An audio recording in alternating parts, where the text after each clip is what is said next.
Hey there, and welcome to the Confident Woman Podcast. I'm your host, Rachel Brooks. Join me as I sit down and chat with co-hosts, friends, and carefully curated guests and talk about all the things that empower you to become your best and most confident self. So, let's get started. Hey there, and welcome back. So, today's episode, we have with us an incredible guest, but before we jump in, I would love to know, do you fear failure?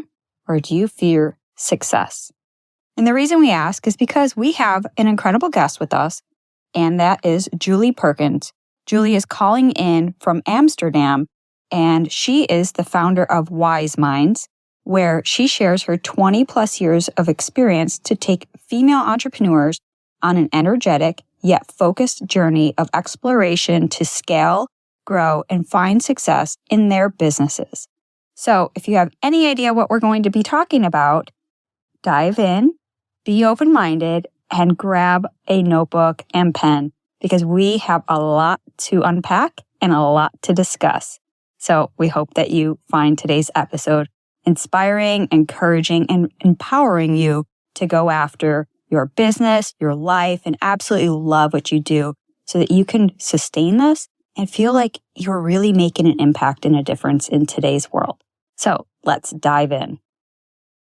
All right, ladies, welcome back. Today we have with us an incredible guest. We have Julie Perkins with us, and Julie is calling in from Amsterdam. So right before we even hit record, we have just been talking about some of the most common questions and things that us women kind of, we really get stuck. Especially if we're starting our business, we're into this entrepreneur space, whether it's a startup, whether we have been in business for one day or 10 years, it doesn't matter. We are going to have an incredible conversation today to talk about really everything in between. And, prior to us hitting record, I was just briefly chatting with Julie and asking her some of these questions. And I realized that now is such a timely and current and relevant topic that we'll be talking about today, because I think if we're in this entrepreneurial space and we're just getting started, or like I said, have already been in business, you definitely want to tune in because we're going to be discussing quite a few things that either are keeping you stuck, recognizing areas that you're being held back, or looking around that corner and just seeing where that turning point is in your business that can really catapult you into that next level. So we're going to be talking about all the different phases. So we're excited. I know that Julie's excited. So welcome, Julie. Thank you so much for having me, Rachel. And it was a great pre-conversation as well. I think if you hadn't reminded us, we would have just gone on and on and on. So exactly. It's good that we're actually live now and actually recording because it was interesting warm-up for sure. Yes, but it was such a good one because we were talking and I know that I'm finding myself in a season where, as we go through life, and this isn't just as women that are in business or, whether you're working with somebody or for somebody or working on your own, we go through seasons of highs and lows and everything in between. So I love that in our conversation prior, we talked about that. We briefly touched upon, what if we're just starting out? What if we've already been in business? What if we're just turning that corner? So you have had this experience just working with entrepreneurs from all those different facets of life and your guidance there to help them realize the areas of holding them back, the areas of opportunities and ways to navigate confidently through the season that we're in. We talked briefly about, the best self and empowering you to really discover who that is, so that we can fully and confidently step into our purpose, our passion, and live out that mission-driven vision that we have for ourselves and really feel in alignment with our calling, our purpose, and the direction of where we're headed. So before we dive into all of that good stuff, I'd love for our listeners just to learn a little bit more about you and just some of the exciting things. You halfway around the world kind of thing. You're in Amsterdam. We're here in the States. So it's really just a beautiful gift when we can have the opportunity for podcasting to bring us together and really help us close that gap, because how we're doing business here in the States is very similar to how you do business in Amsterdam to worldwide, because at the end of the day, you are your brand, you are your business, and how you're doing life is really the ultimate thing of what we're after, right? Absolutely. I mean, I always say to entrepreneurs, you are unique, your business is unique, but the way businesses grow is not, especially in early stage. So thank you so much for having me, Rachel. I'm very, very excited. And finding out a little bit more about myself this side, I suppose I'm a mixture of, being a driven, purist person, but also failure. And that's how I was sort of born in Wyseminds. And, I am passionate about purpose-led organizations. And I grew up in a very fast-moving entrepreneurial family and grew that family business for, a good period of my life. And I think when you grow up in that entrepreneurial family, you're obviously not noticing it at the time when you're a teenager, but you pick up the essence of what it feels like to be that entrepreneur. And it sort of sits in that conscious mind of yours. And, so I experienced the benefit of surrounding yourself by great people. And there was never a bad day at work. There were always challenges. So you watch that roller coaster of growing a business and see and observe how you can ride those storms and the highs. And then obviously in my own experiences and, as I say, my own failures, I learned what was most important as an entrepreneur in early stage. How do we look at ourselves and what we do in order to get over that first hump, over that first roller coaster, and also ride those waves going forward? So in a very short time, that's a lot about my life and why I'm in Amsterdam, how I ended up here.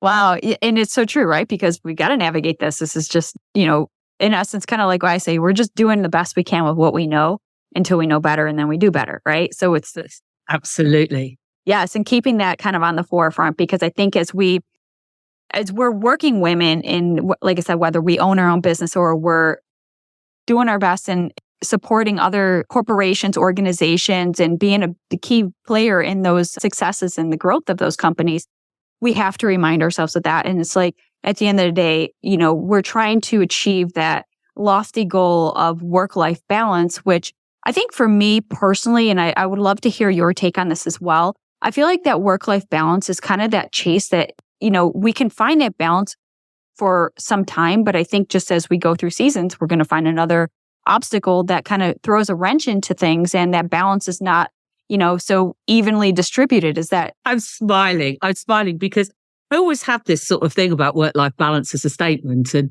I always think that it puts work in the naughty corner. Whereas actually, if I want to kick out of something, if I'm feeling like, doing a little piece of work or being there, it gives me an uplift. So I always feel a bit guilty where we place work in that one. But I understand the concept of it, of course. And, a lot of the entrepreneurs that come my way are looking at the crossroads. You said they're about to turn a corner, using one of your phrases. And, they're coming often overwhelmed, frustrated. The business has started to slow down. And there's a tremendous guilt that often sits with them going, I'm falling out of love with what I once loved. Why is that? And there's a guilt, and we keep plowing on, normally doing more and more and more things, of course, next steps. At least we're busy. And the first thing that we do is really to understand what that balance is. And we obviously don't use balance, but we take the entrepreneur out of that situation, because they normally arrive, I need more marketing, I need more digital, I need this, I need this, I need this. Whereas actually what we first need to do is to remove them respectfully from the business. So I always say it's about making yourself redundant, re-looking at it and repositioning yourself in. And that's one, talking about the 80-20, we do 20% of the program is spent reassessing the positioning of the founder in the company. And once you can reposition, then 80% of the problems are solved. But unfortunately, that first 20% is the battle. It's not as easy. And that's about coming out of it, understanding our purpose and our values as a person. Who are we? We say, you're all about discovering your best self. Well, to coin a phrase, if you want to understand what your best self is, you have to define it first. And that comes from the origin of who we are. It's the beginning of it. And then we unravel and put the passion in form of purpose into the company via the founder. And it releases them. It gives them space. The reason why we fall out of love with we just feel trapped. and frustrated. And, we never signed up. We had a great idea. We never really originally signed up to do lots of admin or to manage people or to listen to other people's woes, or we never signed up to that. We just had this fantastic idea to make a difference. And suddenly we've become very popular and we've got a whole list of stuff we don't really inspire, it doesn't really inspire us. Yeah. Oh, yeah. How much I can relate to all of that. And, it's tying that back into the whole work-life balance. So I published my book a few years ago and it's called Chasing Perfection. And the irony of it is that the chase of something that doesn't exist.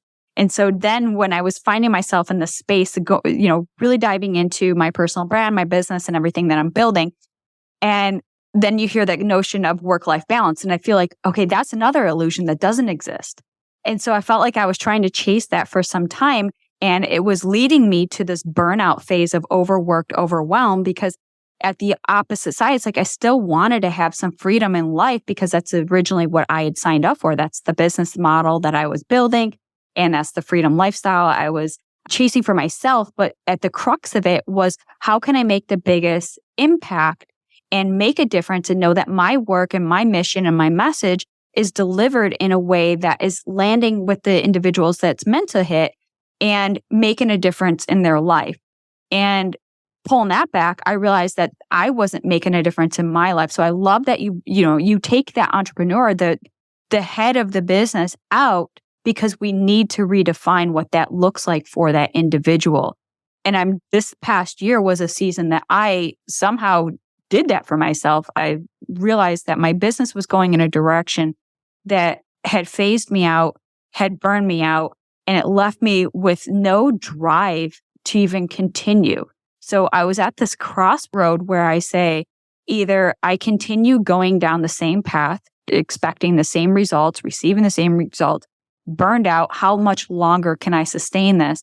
Or I could take an alternative and either remove myself and get that clarity, give myself the rest, give myself the nourishment of that sense of like stepping out so I could come back in with a fresh perspective. Or the other direction would be just fold up and figure out what is life at that point. And I think we can all relate to some version of that as we find ourselves at different crossroads in life. And what you were sharing, just taking yourself out of the equation, working on the 80-20 rule, kind of that principle, which is the concept of 80% of us, right? Like the psychology, the thinking, the being, the way, like discovery. Well, 20% of that comes down to the principles and the strategies and the how-tos. And I think for many of us, we can tend to get that backwards where we think it's 80% of, well, I need to know the next social media strategy or the next how-to and the next thing and the next thing. It's like, but what are you doing at that point? Essentially, and I'm just pulling this for myself, is that in that chase of trying to find that next 20%, which then turns into 80%, that 20% was left for myself and I was just on fumes. So I love that you share that because it is so important. And in that season that I kind of removed myself and stepped back and just kind of took that aerial view of where am I going? What am I doing? Like me as the individual. And I really had to take some time away to address rest, recovery, processes. I had to really give back myself part of that equation because it wasn't sustainable. And I know that you, prior to us jumping on, Julie and I were talking about this beautiful value model that she has, which is called the Powerball. And she was sharing part of that as well as like the 80-20 rule. And this just really lit me up because, like I said, I'm in the season and so many women are in our community. I don't know if this just was at its high because of pandemic or the pandemic kind of really exposed this. But so many women in our community are just like, oh my gosh, thank you for sharing that because this is me. And I thought there was something wrong with me. I thought there was something wrong with my business. And so we start taking that personally, even though we're not supposed to, but we are the person behind our business. So how could we not distinguish that if this is happening, it has to do with us, right? So I'd love for you to share a little bit more, one, about your Powerball, the value model behind all that, and really pour into our listeners and those ladies that are also kind of like, yeah, I'm feeling that. What do we do?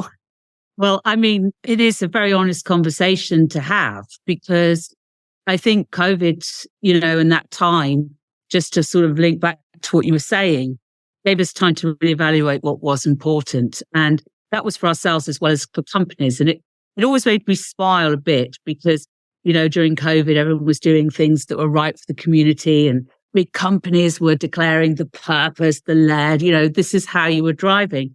And I thought to myself, this is what small businesses and startup entrepreneurs in early stage do every day. This isn't something invented by the larger company.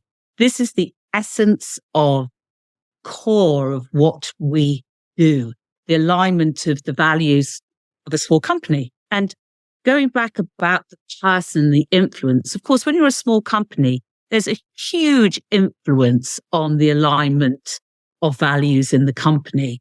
And this is where it's obviously creates incredible power. We put all of our energy and soul into it. Hence, we can get exhausted very quickly.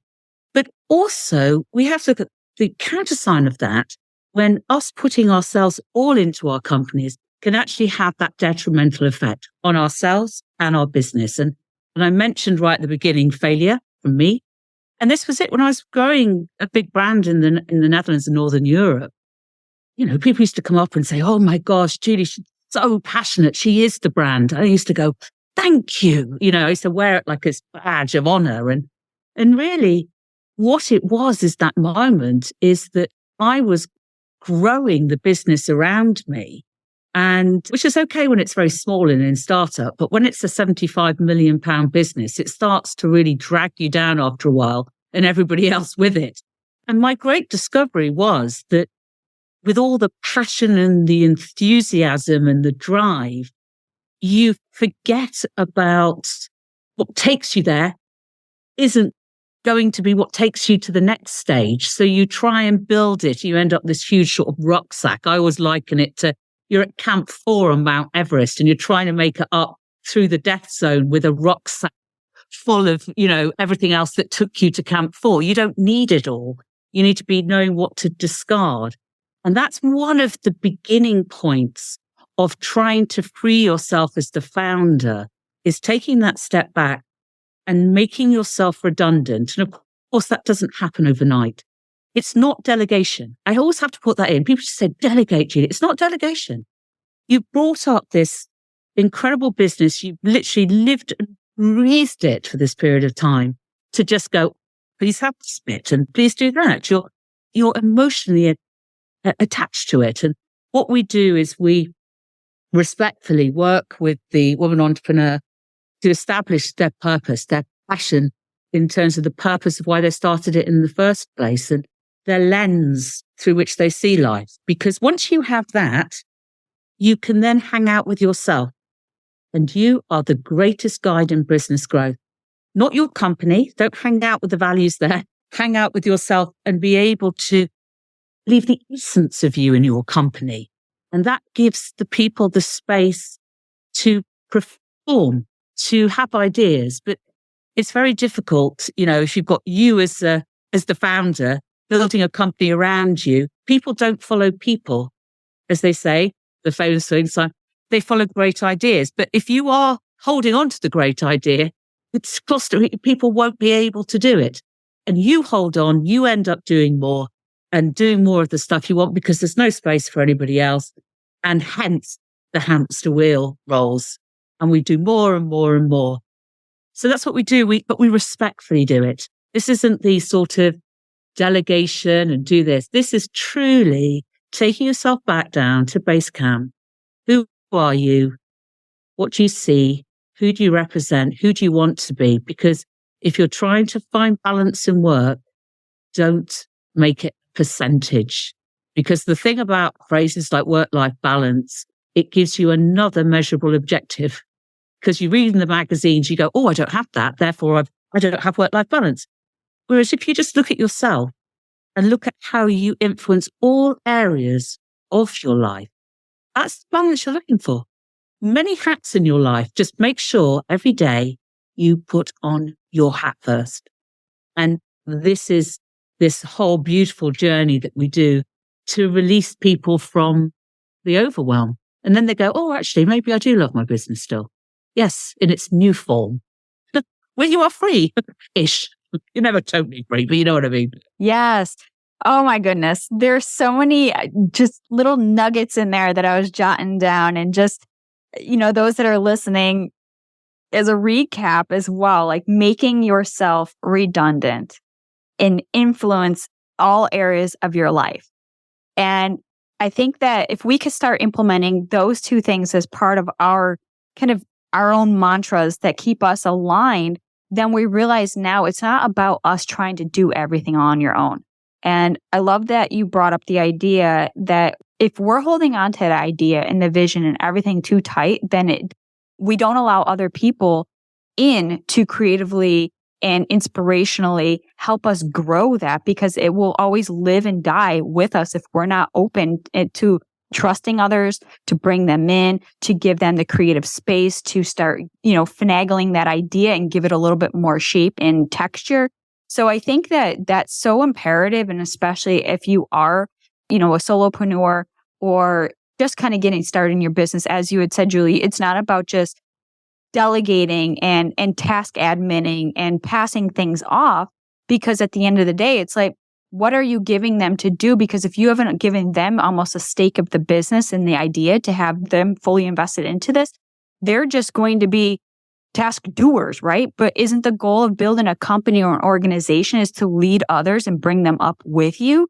Can we just talk about that for a brief moment? Yeah. Okay. I mean, to go back to the sort of Powerball stuff, it's so important. If you want the top tips, for your listeners, in terms of, you got the Powerball and it looks at the alignment of your 4 key growth drivers: purpose, customer, the way your business operates, and the team and the way that you work to create that. So if you look at this, if these are the 4 key drivers that got to be aligned in it, what unites you? And I always say, especially at the beginning, because everybody's got their hands.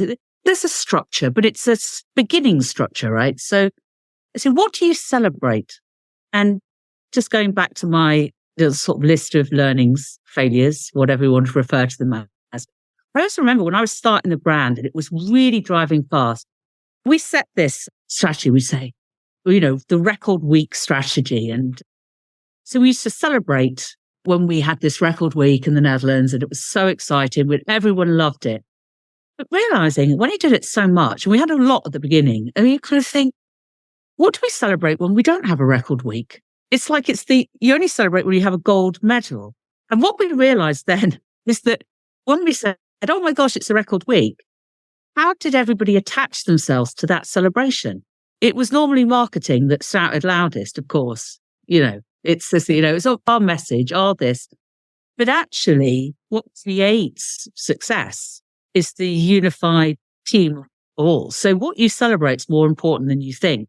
So as part of our drive to create a more purpose-led approach, we actually refocused, training is not really the right word, on the purpose of why we existed. And then, we could have done that by email. What we did was understood the stories that came about it, but then what was the contribution that everybody was making towards the purpose, the difference?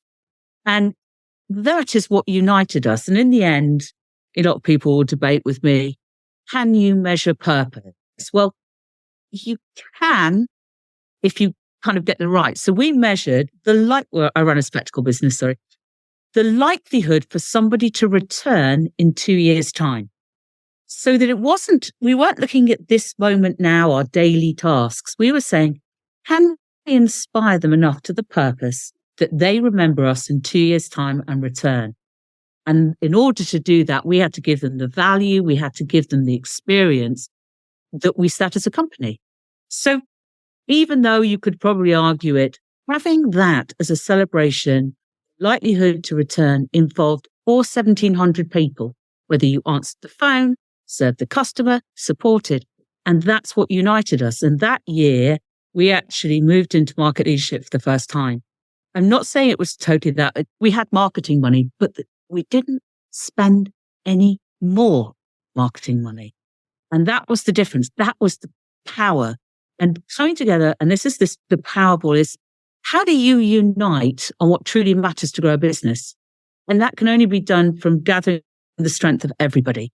And, that requires the founder to get out of the way. But that's why that's the first step, because you don't all gather around a person. Well, I think history probably tells us that's not the greatest idea. But so you gather around a great idea and a strategy to take that forward. And that's what unites. And that's what makes people step up the extra mile. The most important thing for founders, it allowed me to reposition myself doing what I love and love what I do, which was leading the purpose and celebrating what I set out to do in the first place. And operational was done. I was back at my best self, like it was day one. And the great thing is that 1,700 people, doesn't matter if it's 1,707 or one person, had that space to be the best that they could be. And that is the power of purpose. So when companies during COVID went, we do stuff for the community, that's not true purpose. That's embedded purpose is what you want. That's power. Yes. Oh my goodness. I'm jotting down all kinds of notes here because this is really speaking to me, just even in the season. And like I said, I'm leading these small communities, and I'm finding that as one, I wasn't leading small communities prior to this because I was still stuck in the building phase of getting everything that we were looking for kind of structured and getting the ideas and things out there. And then taking that step back really brought me that clarity. And in that clarity allowed me to say, okay, well, as a founder, what does this look like if I'm intentionally at this place now in a new season that I'm in? How can I live, lead, and love all with intention and a purpose and bring others up with me, whether they're a part of the Confident Woman or whether they're individuals that are in my space, which is, my close friends and my family, things like that. And then also leaving that impact and imprint here in the lives that you touch, whether it's your local community, your online space, whatever. The goal of that is to give back and make a difference in others so that they can see the trajectory and essentially be part of the purpose, which is to grow them, to lead them, to love others, and so I'm just sharing bits and pieces of what we have. But I think at the end of the day, if you're a purpose-driven company, isn't that kind of the cortex of what you stand for, right? Like that's your core. And it was an interesting point that you mentioned about during COVID with other companies, just latching on to the whole concept of community and purpose, which is through and through needed and necessary. But I don't know if that was an integral structural purpose plan point in their business at that moment. So we start to see things shift and change. And I think that allowed us time, whether you're startup or been in companies, to take a step back and say, what are we doing this for? And who are we doing this for? And get clarity on that. Yeah. The difference between understanding companies who did it integrally or not is the companies that were able to react quickest. If you look forward on it, obviously our family business is a very purpose-led organization. And so I know what everybody did in those weeks after lockdown. How does a company react? How do you do it? How do you come? And I know how much Specsavers came together. I know how much it was because we're living it. But they were able to pivot very quickly because they were used to pivoting with their partnership, with their business model, with their customer, etc.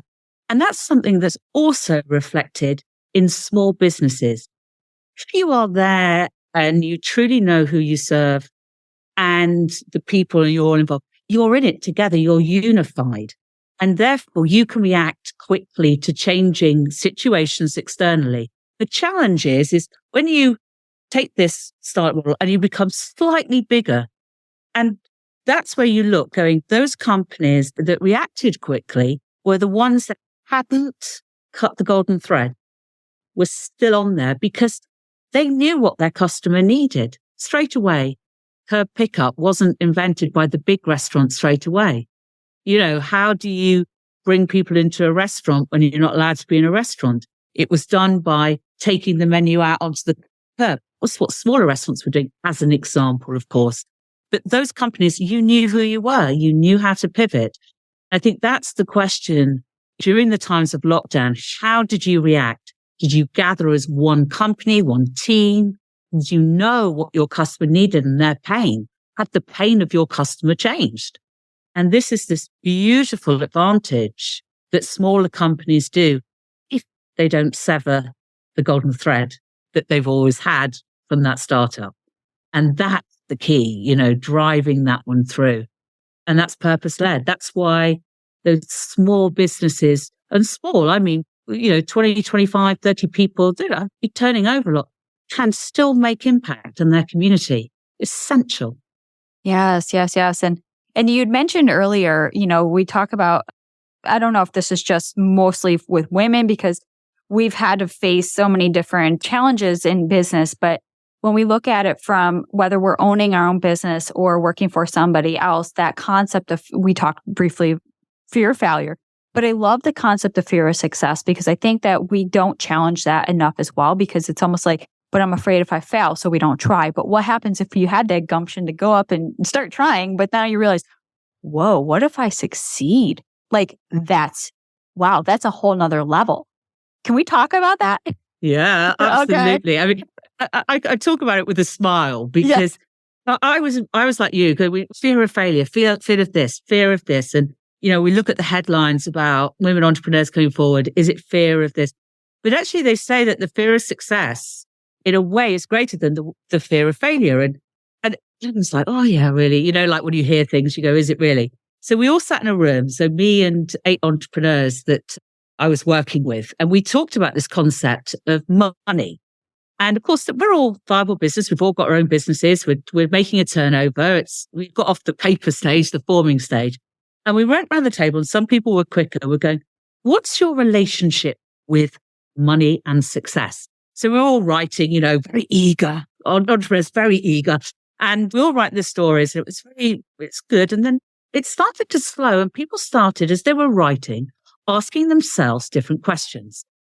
And what ultimately came out after this hour exercise, it was a little bit more interesting than us writing, but we started asking ourselves different questions compared to our stories that we were investigating ourselves. And it wasn't so much the fear of money at all. It was the fear of success based on some things that we had been given subconsciously or unconscious, in our lives. And big, not horrible things, but the way we'd watched our parents were a very traditional family. But we'd had a great parenthood. We'd had a great childhood, So we associated that with father and mother and the older fashioned roles, just as a small example. But, it wasn't that these businesses weren't successful, but there was always something with these couple of entrepreneurs that kept them being perhaps the main breadwinner or the greater success one. And then we also had a couple of the entrepreneurs came from single parents where, they watched their mother have 3 jobs to keep them going through and unconscious saying, I never want you to be like that. I never want you to have to work so hard, but you always look tired.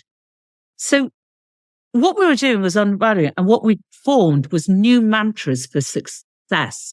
And what are we going to live by now? And for me, I come from a very successful entrepreneurial family. And I was thinking, maybe we've had our lot of success. Maybe, I shouldn't grow too much. We've already had but start thinking of your objectives in terms of abundance rather than scarcity. It actually opens up a greater opportunity. And we all felt that by making more abundance purposes, like I deserve that success, I deserve the vision I want to make.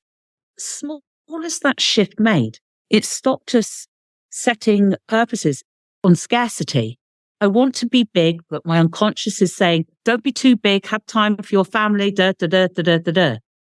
But when we actually set mantras that we worked on that were the abundance mantras, you realize that you could step into it and you can have it all because we knew ourselves in this whole array. It doesn't stop it being hard work, by the way, but it just gave a better balance. We stopped measuring it as 50% for this thing, 20% for this thing. Have I set enough for this? And we actually just started living in abundance and realized that we could be who we were to everybody. Of course, it's new, but we still keep in contact with how this mantra is working for us. And each one of us in our own ways have had a shift in what we see success and money about. Strange, funny. No, it's a very interesting job to do. It is. It's so bizarre when we can really get that clarity of what it is. And I think just, again, pulling from my own experience, it's like, I think at that time, I had to redefine what it meant to be successful or what success meant for me. And I think at the time, like I had a clear idea of it, but then I realized I was chasing the illusion of work-life balance. And then I got burned out. And I said, well, if this is success, this sucks. I don't want it. Like this. Obviously this not laughing at you getting burnt out. No, Sorry. I'm laughing at myself. Like, I can't believe, like, well, then if that's success, I don't want it because that's not my vision. That's not my idea. But I didn't realize that this was just like the concept of it. And in this whole like rest and restoration and recovery, reset, rebuild is kind of just my year of putting a re in front of everything. And I got so crystal clear on it. I said, wait a minute, my aligned definition of success never changed, but my direction of how I was going about doing it completely did. And that took me out of my role. And I did not feel successful in the succession of being successful.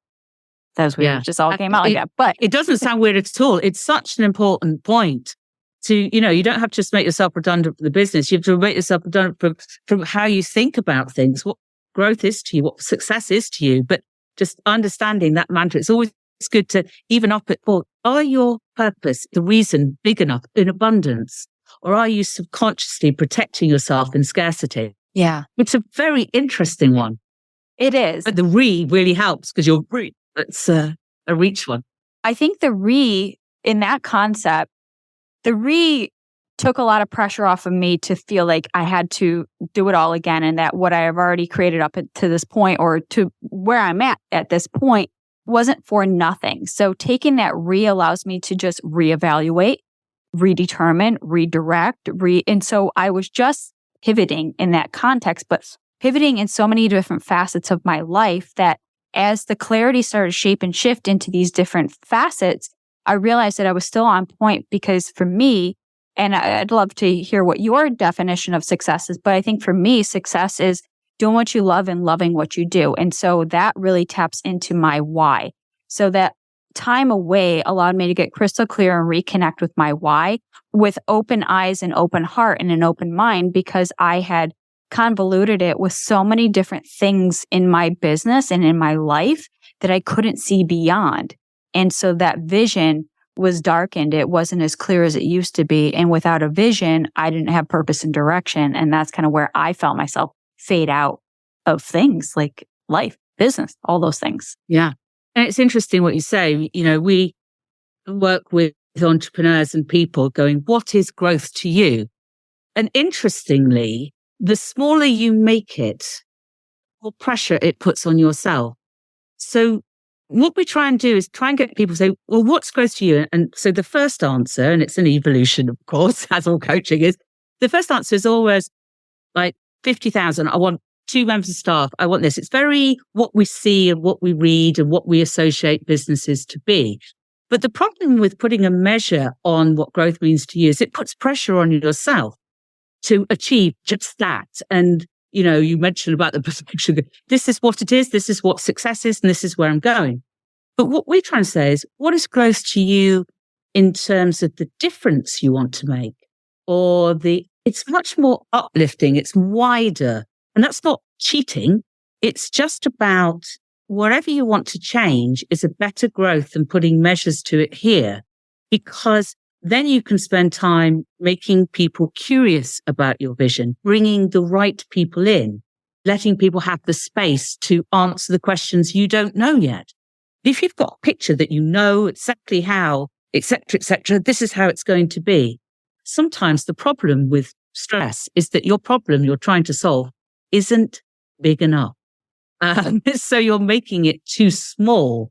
And it doesn't matter if you have this vision to do something completely differently. It could be for yourself, for your village, for your town. The important part of the answer to the question, what is growth to you, is that it is one of change and reflects into the lens through which you see life. That's what will keep you inspirational, will keep you motivated, and keep you connected with motivation and energy towards that goal. But putting stuff like this is enough to drive the best of us to frustration. Oh, yes. Yes, I felt my fair share of that. And, to your point about growth, and I think, as we look at it like fearing growth and fearing success and failure and all of those things, it's about, for me, I love growth. I can feel every ounce of me if I'm not growing. And it kills me. It makes me feel like I'm just here. I'm just existing. And compile that with all of the stressors and the successes and the failures and things like that. That's where at the core of it, I needed to, like I said, to take a step back, reevaluate that growth mindset, and that growth attributes allowed me to see things differently, but yet the mission was still the same. So now it's coming about it from a different direction. And, oddly enough, in that revelation of my own, accountability here, it got me so crystal clear on what my vision and where I'm going that I just started telling everybody about it at this point. Like prior to it, I thought I was telling people, but I don't think I was telling the right people either. So that's kind of very important as well. But now I'm just telling everybody. And so I know there was a part of me, my former self, because now as we look at like growth, it's a different concept. My former self was, I wouldn't say it was holding on to the vision and idea out of fear of sharing it or the competition or imposter syndrome. I think I also didn't really have the insight and clarity to know that this vision, it's very big and it's very scary, but I needed to prepare myself to step into it. And so as I'm sharing this, I realized, oh my goodness, the amount of people that is, I want to be on board. How can I help? Oh, this is incredible. Let's make this happen. I just started sharing, and I'm bringing people in because at the end of the day, when we talk about mission driven and all this stuff, it had never been about me. It's always been about we. But I was holding that so sacred and not allowing the we into it because I didn't feel like they'd understood it or they didn't have the clarity. And so I had to reclaim that clarity, get it myself right before I can now announce it again. But now it becomes like this fresh perspective. And so it's a beautiful thing because even what we're building and growing into the Confident Woman as an overall lifestyle and media brand, it's beyond, seeing the vision beyond. And bringing people into a space where they are excited about, they're contributing towards it. They feel that they're invested and they're a part of it. And that is exactly the whole ecosystem of what we're trying to build. So it's kind of like, now I can look at that, like even just in our conversation, I'm like, wow, that is clarity for the concept of that this is success. We're moving closer to the goal. We're bringing people up with us. They're contributing. They're feeling aligned. They're feeling like they're making an impact and a difference. That is success. And so I can't discount that at the end of the day. Exactly. It's such a great story that reflects the importance of having that vision and understanding that as the founder, that vision, your only job towards that vision, you don't need to know how. The only job you have towards that vision is put it in the way that makes others curious enough. Because the human is made, they don't want something that's solved. They want to be a part of something that's still yet to be discovered. So it's a beautiful story of the role of a founder and a vision. You don't need to know how. You just need to know the change, the what, and to be able to inspire people to come with you. And it's just a perfect example. Yeah, that was kind of just a little bit of an epiphany here as I'm pulling like what I'm learning from you and just self-reflecting. And I'm like, wow, guess I hadn't had that prior to our call. So I just want to thank you for sharing that. Perfect. Yeah. It's so perfect. Yeah. Absolutely. And so, I mean, you have some incredible work and things that you do just for entrepreneurs and also startups and more into the business. I'd love for you to just share a little bit about what that is and how people can follow along with you, learn more about you, and come into your space because you really are making a difference. Yeah. I mean, well, company's Wyseminds. It's wise with a Y because a young person told me that if I spelt it with an I, it made me old. So I took their advice and Wyseminds. And you have a website, but on that website, because we talked a lot about alignment and purpose and measuring that, you can do the alignment assessment for complete free. There's, it's not associated with anything. I have this absolute love of making more and more purpose-led organizations. So that's available free, and you can actually gives you the Powerball measure. You can measure how aligned you are. That's the one. And of course, LinkedIn with there at LinkedIn. Have a go at the evaluation. We talked a lot about that Powerball, and you can ask yourself the question, how quick was I to react during COVID? But also the Powerball helps you as well. So either way, and that's the best way to get in contact and have a go at how purpose-led you are. Yes. Oh my goodness. Well, thank you so much for today's conversation. Obviously, it's been super insightful for me and I'm sure for our listeners. So if that is you and you're on the other side and you're like, oh my gosh, I want to learn all about this and follow along with Julie and learn more about it, please check the show notes below. Of course, everything will be included. So I just want to thank you, Julie, for your time and just sharing all this awesome little tidbits and nuggets. And just today's conversation was very valuable even for myself. So thank you. Thank you so much for having me, Rachel. I've loved every single minute. Thank you. Hey there. Thank you so much for joining me on today's episode of the Confident Woman Podcast. If you enjoyed today's episode as much as I did, please be sure to like, subscribe, and leave us a review. Thanks again for listening.